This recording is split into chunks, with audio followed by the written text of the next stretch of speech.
आज का हमारा टॉपिक होने वाला है एस्ट्रॉइड्स के बारे में। हालांकि इसके बारे में एस्ट्रॉइड्स और मेट्रॉइड्स के बारे में हम लोग पहले कुछ क्लासों में जाने हुए थे हल्का फुल्का, है ना। चलिए आज इसके बारे में हम लोगों को डिटेल स्टडी करने का मौका मिला है, करते हैं। देखिए लिखा हुआ है क्या।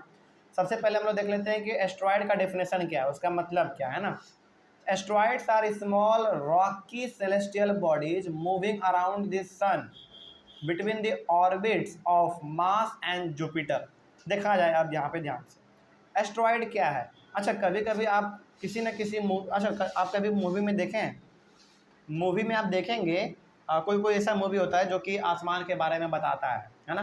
तो आसमान में ना बहुत सारे पत्थर हमारे ऐसे हैं जो कि घूमते रहते हैं, हमेशा हमेशा वो पत्थर भटकते रहते हैं, और वही पत्थर हमारा कहलाता है asteroids.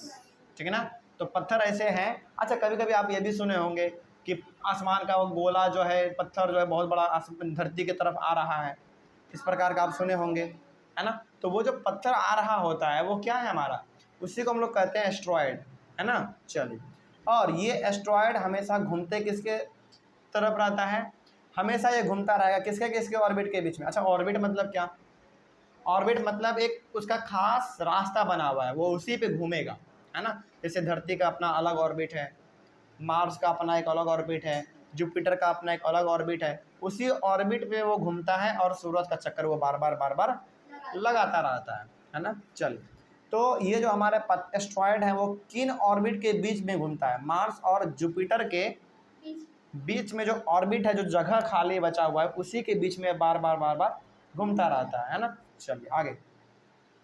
Scientists believe that they are remains of a planet which exploded many years back। देखो यहाँ पे साफ साफ लिखा हुआ है, Scientists believe that they are remains of a planet which exploded many years back।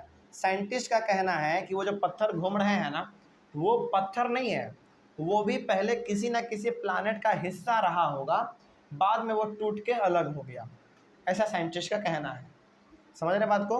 तो हम लोग जो कहते हैं कि पत्थर आ रहा है नीचे की ओर, या फिर जो पत्थर घूम रहा है आसमान में, जिसको हम लोग एस्ट्रॉयड कहते हैं, वो पत्थर नहीं था पहले। साइंटिस्ट का कहना है कि वो किसी न किसी प्लानट का पहले हिस्सा रहा होगा, और हो सकता है कि प्लानट आपस में टकरा गए हो तो वहाँ का वो पत्थर टूट के बिखर गया हो, है ना। ऐसा साइंटिस्ट का कहना है। तो एस्ट्रॉयड के बारे में अपना जान लिया, इसमें कोई डाउट रहा नहीं ना। चलिए, तो एस्ट्रॉयड मेनली हमारा क्या है, पत्थर है जो कि बार बार वहाँ पे घूमता रहता है। आगे बढ़ते हैं, फिर मेट्रॉयड के बारे में पढ़ लेते हैं क्या लिखा हुआ। देखिए पहले तो मेट्रॉयड का डेफिनेशन समझ लीजिए। The small pieces of rock which move around the sun are called meteoroids. Meteoroid भी हमारा पत्थर ही है, हमारा मेट्रॉयड भी जो वो पत्थर ही है। तो फिर एस्ट्रॉयड में और मेट्रॉयड में फ़र्क क्या हुआ, एस्ट्रॉयड भी हमारा पत्थर था, मेट्रॉयड भी हमारा पत्थर है, फिर फ़र्क क्या है। फ़र्क ये है कि एस्ट्रॉयड जो है ना मार्स और जुपिटर के चारों तरफ घूमते रहता है, लेकिन मेट्रॉयड जो है वो सूरज के चारों तरफ घूमता रहता है, सन के चारों तरफ। क्योंकि हमने कहा था कि सन हमारा कहाँ है, एकदम बिल्कुल बीचों बीच में है, और उसके चारों तरफ हमारा क्या है, 8-9 प्लानट घूमता रहता है ना। तो जो सूरज के चारों तरफ पत्थर हमारा घूमता रहे ना, उसको हम लोग कहते हैं मेट्रॉयड्स। एस्ट्रॉयड और मेट्रॉयड दोनों हमारा पत्थर ही है, लेकिन फ़र्क क्या है मेट्रॉयड में, मेट्रॉयड में फ़र्क ये है कि ये ऐसे पत्थर हैं जो कि सन के चारों तरफ घूमते रहते हैं, है ना। चलिए आगे बढ़ते हैं। फिर sometimes they come close to the earth surface while they enter the earth atmosphere, the friction with the atmosphere causes them to heat up and they burn out, it causes a flash of light. और ये जो सन के चारों तरफ हमारे मेट्रॉयड घूमते रहते हैं, पत्थर हमारे घूमते रहते हैं सन के चारों तरफ, कभी कभी गलती से क्या होता है ना, ये धरती के अंदर आ जाते हैं, हमारे अर्थ जो प्लैनेट है इसके अंदर आ जाता है।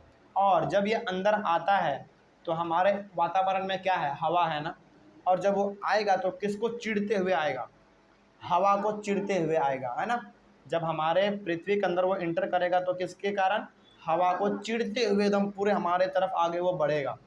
अब ज़रा आप बताइए कि जब वो हवा को चिढ़ते हुए आगे बढ़ेगा तो क्या हवा के कारण उस पर हीट होगा, उस पर गर्माहट आएगा, बिल्कुल आएगा। यदि आप कभी मोटरसाइकिल पे बैठे हैं, बहुत स्पीड में आप मोटरसाइकिल चला रहे हैं, कोई सामने चला रहा है मोटरसाइकिल और पीछे बैठे हुए हैं, तो क्या आपका जो चेहरा है वो जलने लगता है कि नहीं जलने लगता है? बहुत ज़्यादा जब आपके चेहरे पे हवा लगता है तो वो जलने जैसा महसूस होता है आपको। तो उसी प्रकार से जब वो तो पत्थर है, कितना भारी होगा सोचो, है ना? तब जब वो आएगा तो कितना स्पीड के साथ आएगा, और जब स्पीड के साथ आएगा तो उसको भी जलता हुआ महसूस होगा ना। इसी के कारण वो हो जाता है लाल। और जब लाल होता है तो हमको कैसा नज़र आता है कि एकदम बिल्कुल लाइट के साथ एक पत्थर हमारे तरफ आ रहा है। तो वो लाइट, उसका लाइट अपना लाइट नहीं है, वो लाइट क्यों हुआ? घर्षण के कारण। किसके घर्षण के कारण? हवा के घर्षण के कारण। उसको चिरते हुए आ रहा था हवा, उससे टकराया तो उसके अंदर क्या हो गया, एक आग जैसा हमको देखने को मिलता है। ठीक ना? आगे,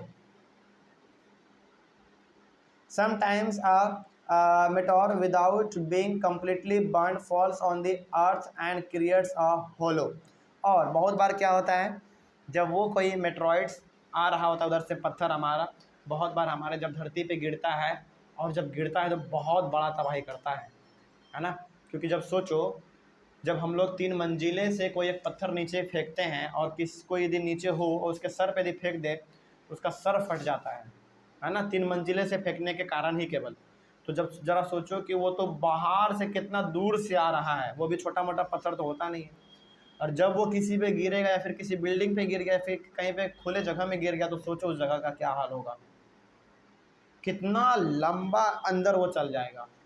लग रहा है ना? होता भी ऐसा है ना? यदि मान लो किसी बिल्डिंग पे गिरा तो बिल्डिंग का नामो निशान खत्म, और यदि किसी पार्क में गिरा तब तो पार्क पूरा अंदर धंस जाएगा। इस प्रकार से तो बहुत खतरनाक होता है। पहले देह पे गिरेगा तब तो फिर वो चटनी बन जाएगा, उसका तो नामो निशान नहीं रहेगा, है ना? चलिए, तो मेट्रॉयड हमारा ये था, समझ में आ गया मेट्रॉयड के बारे में। चलिए, उसके बाद फिर जब आप एनसीईआरटी बुक को पलट के देखेंगे या फिर जो आपके पास बुक है उसको भी पलट के आप देखेंगे ना, तो आपको एक और टर्म मिलेगा गैलेक्सी के बारे में, है ना? तो गैलेक्सी के बारे में हम लोग अपने अगले वाले क्लास में डिस्कस करेंगे। यहाँ तक में कोई डाउट समझ में आ गया है? चलिए, तो मेट्रॉयड और एस्ट्रॉयड दोनों हमारा क्या था, मेनली एक पत्थर ही था, रॉक ही था, जो कि एस्ट्रॉयड मार्स और जुपिटर के चारों तरफ घूमता है, और मेट्रॉयड जो है हमारा वो सन के चारों तरफ घूमता है। चलिए, तो गैलेक्सी के बारे में हम लोग अपने अगले वाले क्लास में देख लेंगे। Thank you very much and have a nice day.